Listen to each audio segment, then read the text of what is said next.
So thanks very much for everyone here for staying in as well. I will make this relatively um, succinct, but I do have some things I wanted to share, which I'm kind of excited about. So I have no financial relationships to disclose, and I am here as a private citizen and do not represent my employer today. The views I shall share are my own. I'll give you a little bit of my personal background, which kind of led me to start thinking about male breast cancer. I'm going to give you an update on the state of funding of the field in general, clinical trial eligibility, and some perspectives on research in the age of precision medicine.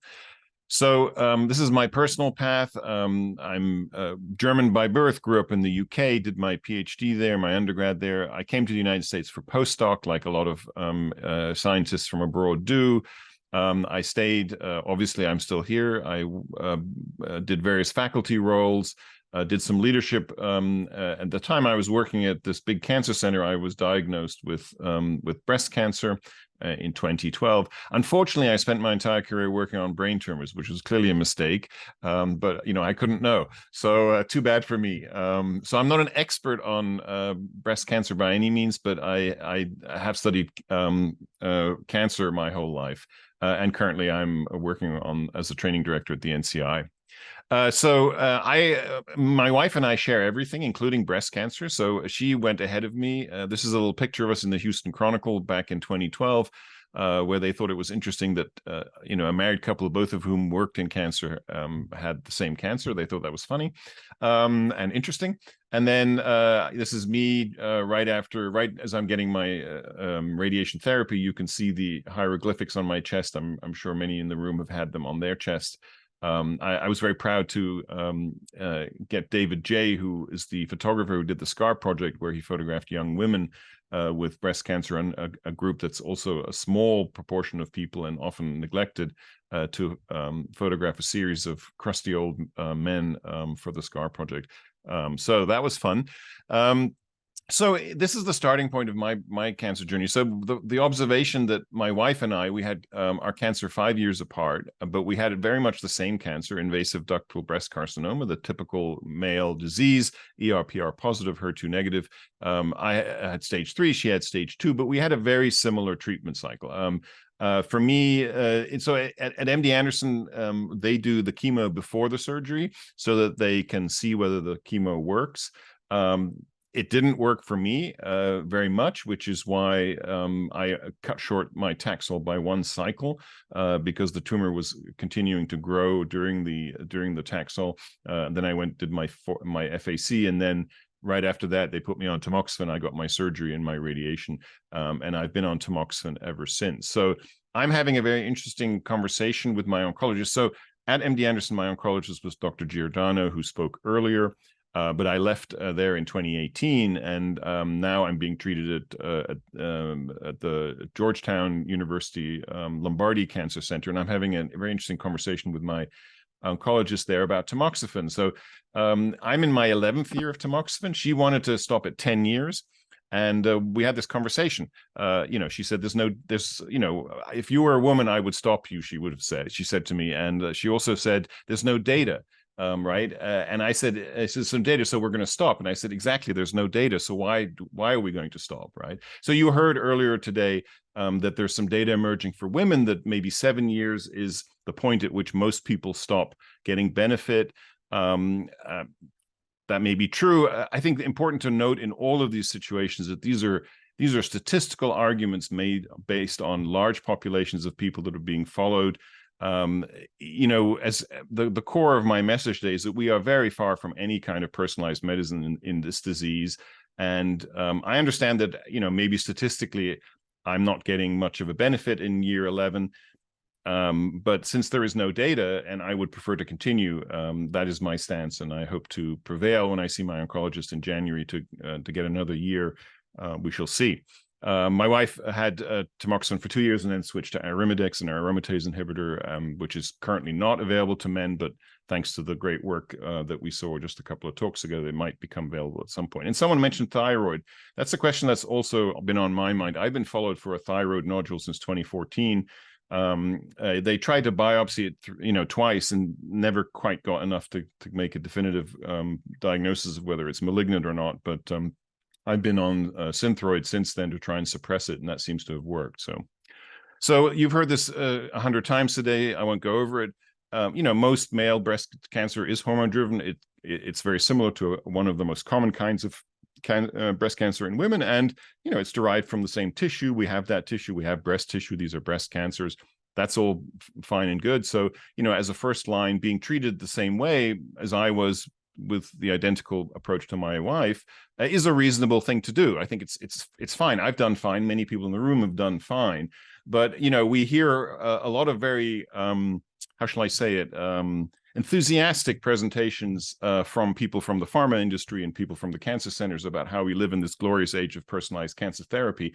And we really don't have that in any way. And this slide is really that, right? So these are hormone-driven cancers. And we know that estrogens and androgens are not the same in men and women. We think that's one of the reasons that some of us have bodies that are shaped one way and others have bodies that are shaped another way. And yet we don't really understand how this hormone-driven cancer, a cancer driven by these very hormones, is different in men and women at that fundamental level. And I think we're beginning to uncover that, but we're still far away from that. And the other thing to bear in mind is that just because the hormone is in a man and in a woman, estradiol or testosterone, it doesn't mean that what the cell is doing in response to that is identical. The signaling pathways shown in this right-hand panel are very complicated and might be quite specific. In fact, I just got back from a conference focused on cancer research training, but I happened to sit next to someone who's looking at estrogen signaling in male breast tissue. They're looking in normal male breast tissue, and he told me no details, but he told me they're beginning to discover differences in how a male breast epithelial cell responds to estrogen versus a female breast epithelial cell. So the biology is going to be different. I will put my last dollar on that. It's going to be different because we look kind of different, and my breasts and my wife's breasts are not they're not the same, right? They do different things.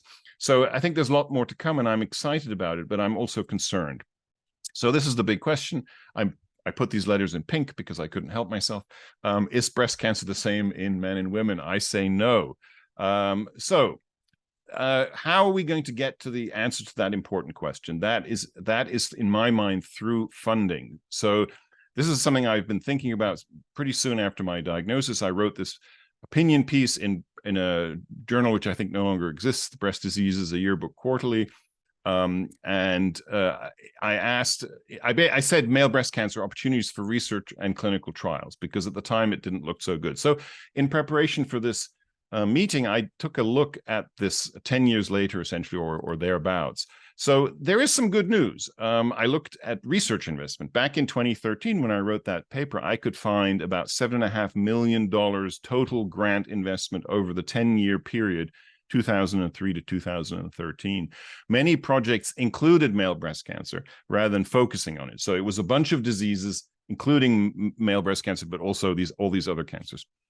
Projects often focused on environmental exposure and incidence, right? We heard about, someone mentioned Camp Lejeune. We know that there are these things. So there's these big studies that study thousands of people in lots of different environments, trying to tease out what is causing cancer. Okay, what I just detected at the time is a lack of strong mechanistic science, the kind of fundamental hypothesis-driven research that the NIH funds, that the DoD funds, many others fund, that ask an important question, you use a model to test it and actually learn something. Now, that data was from a system called SciVal funding. That's a system I had access to at the time. It's a product of a big publishing house from the Netherlands called Elsevier. I don't have access to that anymore. So when I redid the analysis just recently, I used a different system called Dimensions. So the data sources are different, and so the answers here might be different just because the data sources are different. But I did see almost a tenfold higher level of grant funding in the 10-year period from 2013 to 2023. So potentially good news, with that caveat about data sources. Not what a scientist would call a well-controlled experiment. It really isn't. But I did see more projects focused on the biology of male breast cancer, but it's still not that great. The biggest grant, which is it's over half of this investment, is from the National Institute of Environmental Health Sciences, and it's a study on endocrine disruptors. So these are the molecules in all the plastics that we have in our life, in our Tupperware, in our whatnot, that these are endocrine disruptors. They're known to disrupt endocrine signaling, and they're obviously potentially behind the general increase in breast cancer and other endocrine cancers. So this is not really a male breast cancer study. It's just men with breast cancer as well. There's still a lack of strong mechanistic studies. So this is a snapshot from that Dimensions product. You can see here on the right, there's a line graph. This is the number of grants in starting in orange and the total number of grants at any particular time in blue. On the left, they've broken them down by sort of disciplines. This is all computationally done. I didn't do this manually, but oops. But you will see here in this red box, only 8 million of the 75 million that I found or so were on biological sciences, which are things that are, could be sort of mechanistic studies.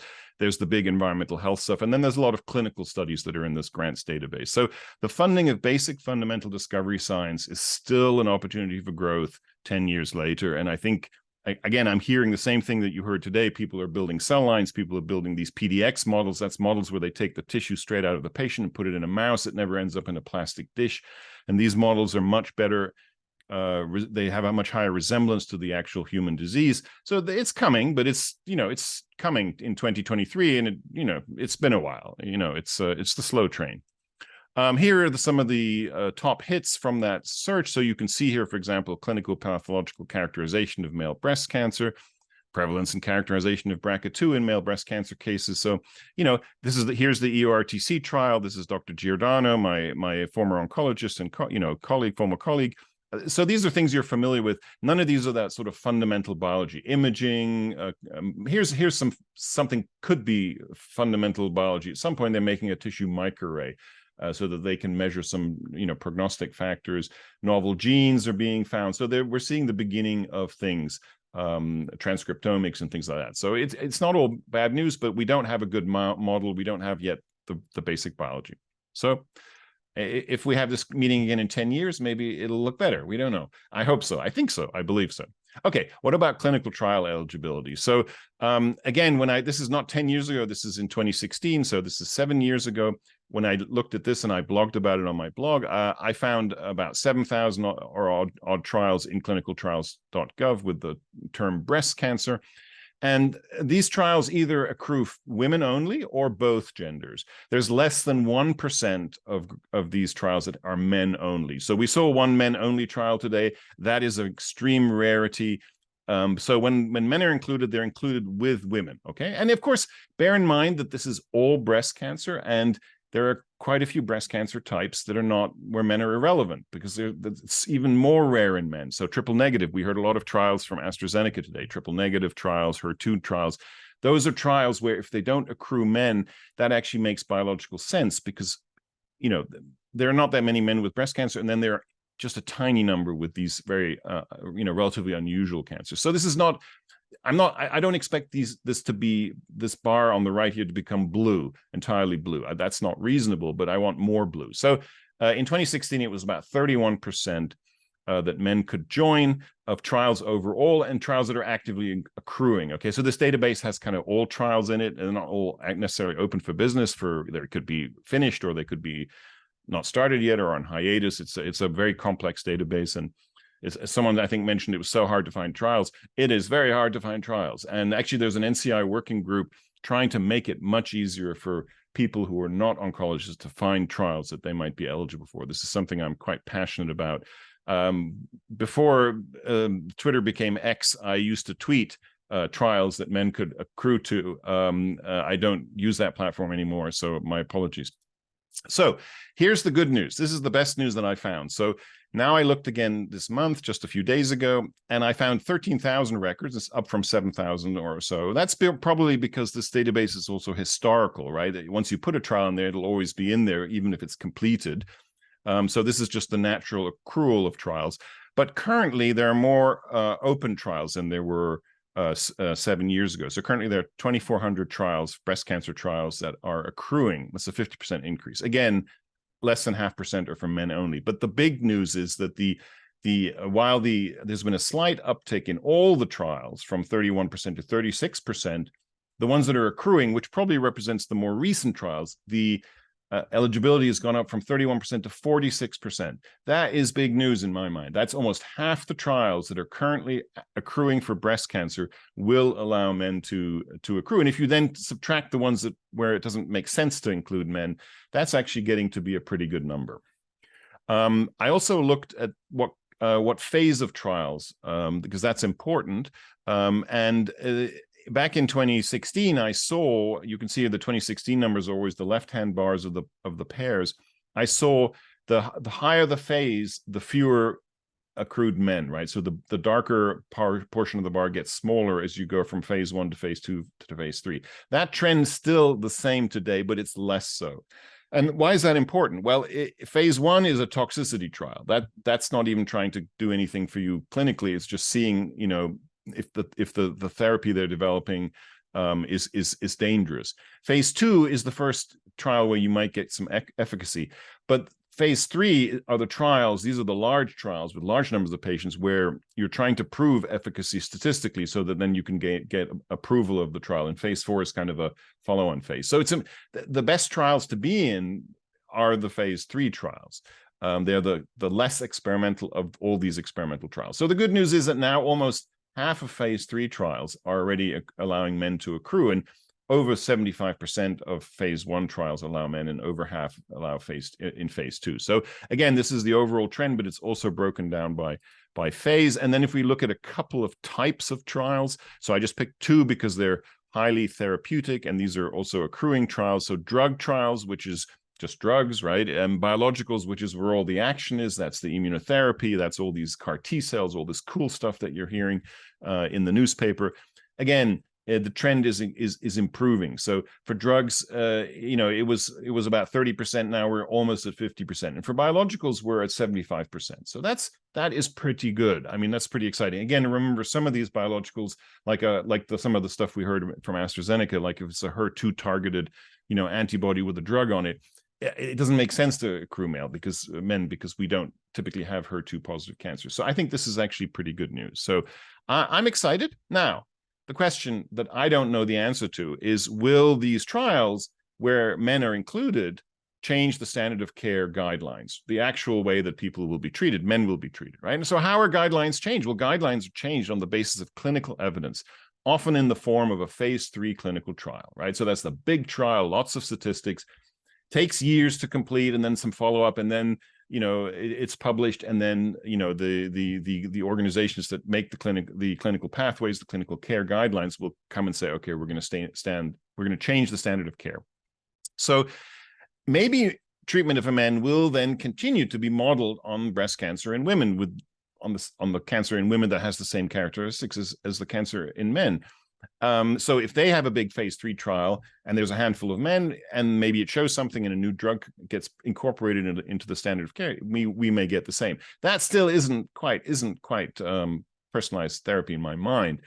But there are phase 3 trials where men are included less frequently. That is the trial category where we're included less frequently. So maybe our guidelines will change for data, still women-only data, maybe. Or maybe there'll be a handful of men in there, but I don't know whether they'll be statistically significant. So that is still an open question, exactly what will happen.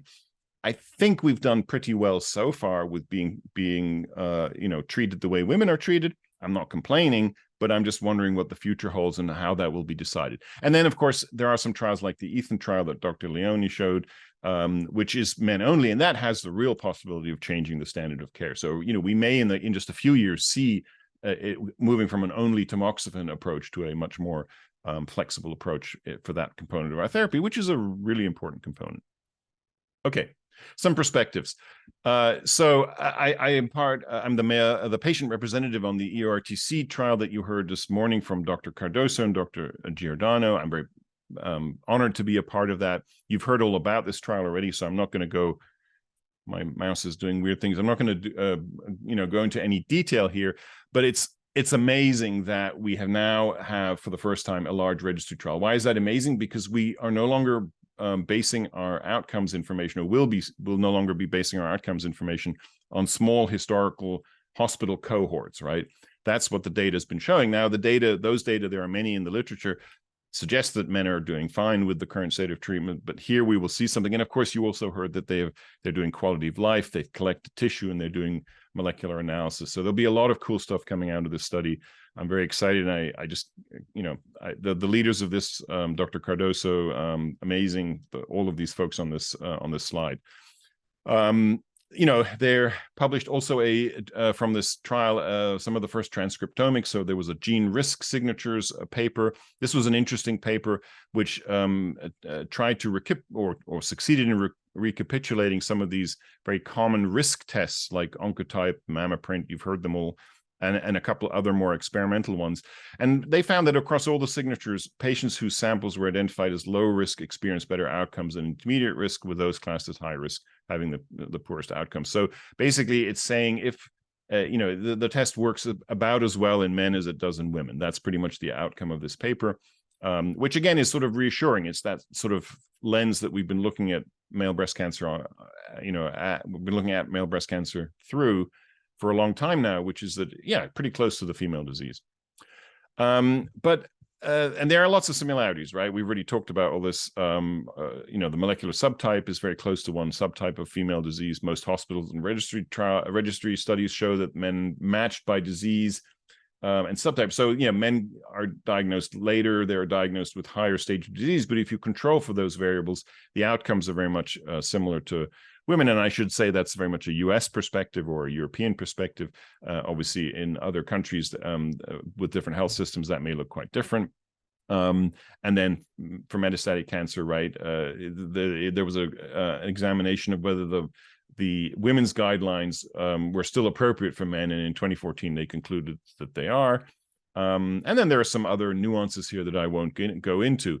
But there are also some differences. And this is both exciting and a further impetus to more research, right? So the genomic landscape, there was a paper in 2016 that showed some of these mutations. We heard about the PIK3CA, the kinase mutations, and various other things. They found 27 gene mutations in men that were not found in women, and 10 of those they thought were actionable with current drugs. So that would be, of course, a fertile ground for further studies in laboratory systems and potentially even ultimately in trials.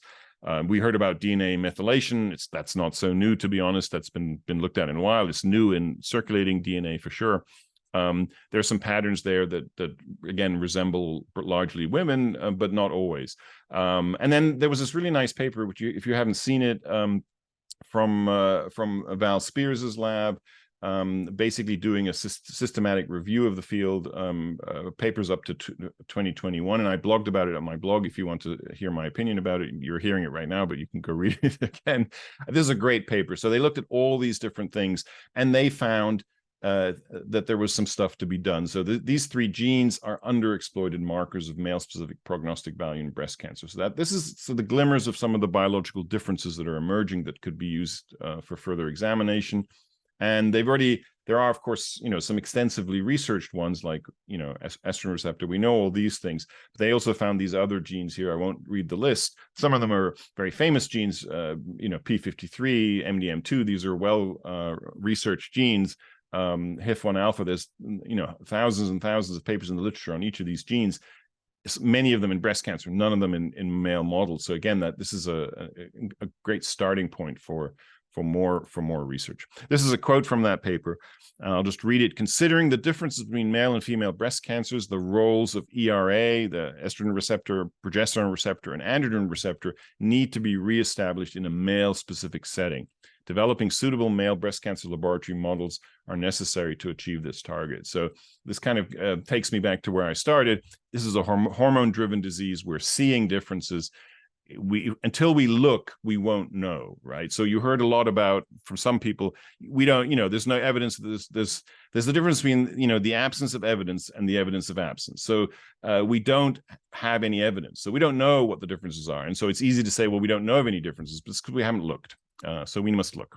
So we're not there yet. So I have to say I get a little bit agitated when I hear people presenting on personalized medicine. This is from 2015.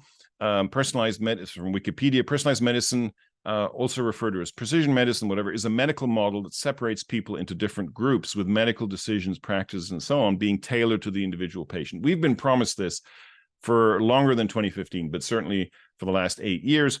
It's coming, it's great, but it's not easy. And one of the things you heard today was, well, it's really hard to do a trial for men because there's, for men with breast cancer, because there's not that many of you, right? Well, heck, if we're going to do therapies tailored to the individual people, that argument applies to everybody then, right? So there's a little bit of, I don't know quite what to say, not well-connected thinking in my mind between this promise of this highly tailored therapy, but only if you're, maybe they're saying it's a highly tailored therapy just for you, but as long as there's lots of people that are just like you, right? If that's what they're saying, then I don't understand why we're calling it personalized medicine, because it's not personalized.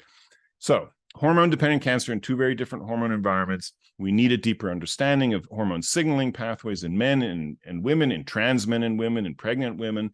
I saw a really interesting poster at the same conference where someone was studying the very rare occurrence of pregnant women being diagnosed with breast cancer and looking at the estrogen signaling in those women's in the cancers of those women. It looks different again, which doesn't surprise me because the hormonal milieu in a pregnant woman is different from a premenopausal woman and a postmenopausal woman. I mean, the hormones are not locked in place, right? So we need more research and male-focused trials. We need models, PDX models. They're being created. We need lots of them. And we need continued progress on funding and inclusion on trials. And I will simply end then. I do have this blog. I blog there extremely occasionally. The last blog I did was about the Val Spears systematic review back in February. There's a lot of stuff there that I talked about when I was in active therapy a long time ago now. You can also find me on LinkedIn. So thank you very much. And thanks for the opportunity to be a part of this seminar today.